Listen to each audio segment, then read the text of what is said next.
আসসালামু আলাইকুম রহমতুল্লাহি বারকাতু। এক সপ্তাহে 7বার ভূমিকম্প, জনমনে আতঙ্ক সৃষ্টি।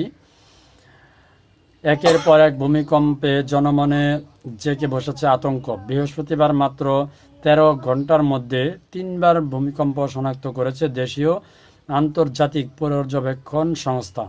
সব মিলিয়ে গত এক সপ্তাহে দেশে 7বার ভূমিকম্প নতুন অনুভূত হয়েছে। এর মধ্যে 4টির উৎপত্তিস্থল নরসিংদীতে, একটি ঢাকায়, একটি বঙ্গোপসাগরে ও অপরটি সিলেটের কাছে।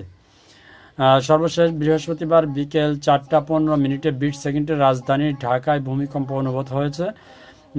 রিক্টার স্কেলে এর মাত্রা ছিল 3.6। আগের দিন মানে বুধবার গভীর রাতেও 2 দফা, অর্থাৎ বুধবার দিনগত রাত্রে, অর্থাৎ বৃহস্পতিবারই পরে আর কি সকালে।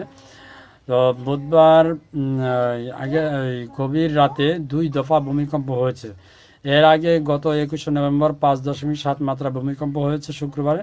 স্মরণকালের সবচেয়ে বড় ঝুঁকিপূর্ণ ঝাঁকুনি অনুভব করে রাজধানীর সহ আশেপাশে অনেক জেলার মানুষ। সেদিন 3 জেলায় 10 জনের মৃত্যু হয় এবং ভূমিকম্পের কারণে আহত হন সহস্রাধিক মানুষ।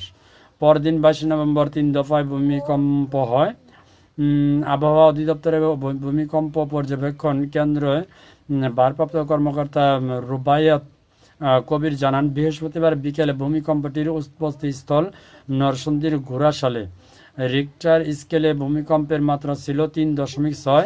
এটা স্বল্প মাত্রার ভূমিকম্প। এদিকে বুধবার রাত 3:30টার দিকে বাংলাদেশে 2টি ভূমিকম্প হওয়ার তথ্য দিয়েছেন ইউরোপীয় মেডিটেরিয়ান সিসমোলজিক্যাল সেন্টার ইএমএস সংস্থাটির তথ্য অনুযায়ী রাত 3টা 29 মিনিট 55 সেকেন্ডে হওয়া 4 মাত্রার ভূমিকম্পের উৎপত্তিস্থল ছিল কক্সবাজার থেকে 150 কিলোমিটার দূরে বঙ্গোপসাগর।